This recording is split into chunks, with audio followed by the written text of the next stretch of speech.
Agradezco también a Juan Carlos Pinzón, exministro de Defensa de Colombia, ex embajador de Colombia en Estados Unidos, quien nos acompañe para hacer un análisis de lo que está ocurriendo en Colombia. Qué gusto saludarte, Juan Carlos. ¿Cómo describes el momento, lo que está pasando en Colombia, que aceleradamente se está deteriorando más de lo que ya se percibía esta situación de seguridad en distintos departamentos del país? Gabriela, buenas noches, un gusto saludarte. Lamentando mucho lo que está pasando en mi país, en Colombia. Hay un deterioro acelerado de las condiciones de seguridad. Yo acabo de recorrer 9 ciudades de Colombia y en todas las ciudades hablando con empresarios, ciudadanos del común, vendedores incluso de frutas en la calle, estudiantes. Hablan del miedo que se está sintiendo en el país. Hay un incremento del control territorial por parte de grupos armados, del narcotráfico, de la minería ilícita del oro, y en las ciudades incluso se está presentando un incremento de la extorsión y la violencia selectiva. Este es el contexto que hoy tenemos en Colombia, al tiempo que nuestras fuerzas militares y de policía, que han sido ejemplares, que han sido muy exitosas a través de los años, pues han estado debilitadas en los últimos 4 o 5 años, en particular en los tiempos de este gobierno, con lo cual pues obviamente toman ventaja también los criminales. Mucho se ha hablado por meses de la paz total, esta política de paz que quería implementar y ambiciosa el presidente Petro. ¿Dónde quedó aquello? Pues hay dos dimensiones. Uno, que la paz total terminó siendo un mecanismo a través del cual distintos grupos armados lo que han visto es una oportunidad para fortalecerse. Se han creado zonas de ubicación temporal, se han creado ceses al fuego parcial y con eso lo que han hecho es incrementar sus negocios, fortalecerse, incluso adquirir tecnologías como drones en ciertas zonas, mientras que a las Fuerzas Armadas se les ha impedido el accionar y la consecuencia al final pues es un fortalecimiento de estas organizaciones. A eso se suma algo que llaman los gestores de paz.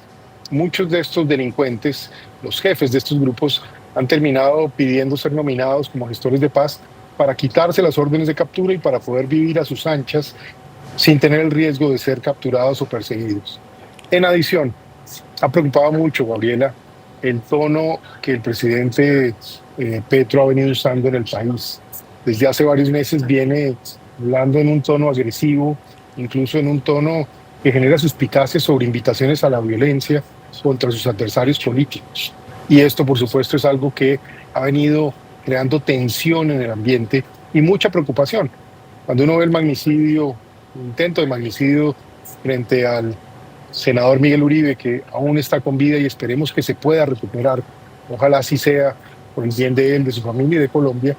Pero, en resumen, esto más los atentados terroristas que vemos, pues pareciera que forman parte de un mismo contexto.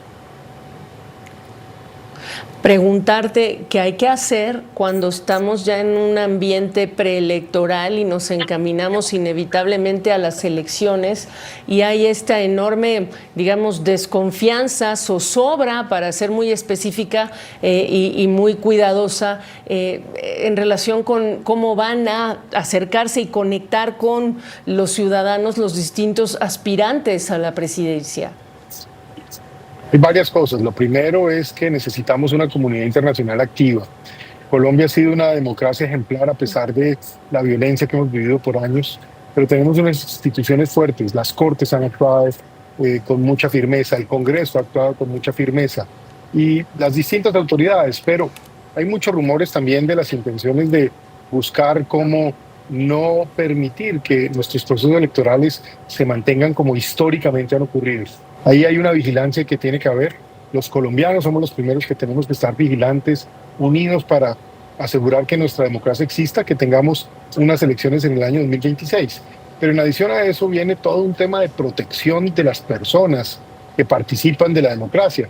Los líderes políticos, líderes sociales, líderes de opinión, quieren poderlo hacer en el marco de la democracia, teniendo la libertad de dar sus opiniones, de expresar sus posiciones, sin que corra el riesgo su vida.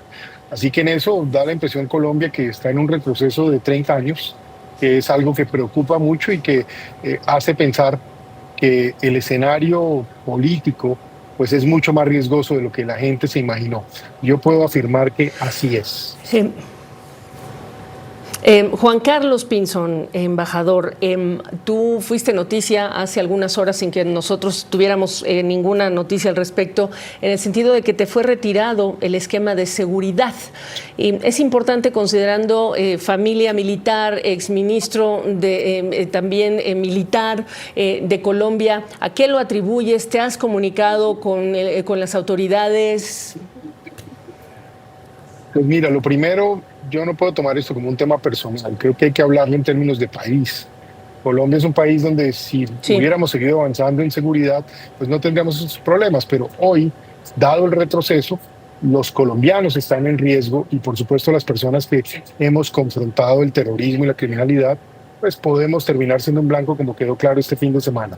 Por lo mismo, yo creo que es importante que haya garantías, que haya seguridad. Sí me sorprendió mucho que en medio de esta escalada terrorista, pues llegara esa carta donde se anuncia el retiro del esquema de seguridad. Y yo, de mi parte, seguiré manteniendo mi voz en alto en defensa de Colombia, de los colombianos, y buscando que mi país se desarrolle, que progrese, que tiene todas las oportunidades para hacerlo, pero también exigiendo que haya el respeto por la vida y por los derechos de todos los colombianos como debe ser. Pues estamos atentos. Gracias por la oportunidad de esta conversación. Conversábamos con el exministro de Defensa de Colombia, Juan Carlos Pinzón, embajador de Colombia en Estados Unidos. Gracias. Hasta pronto.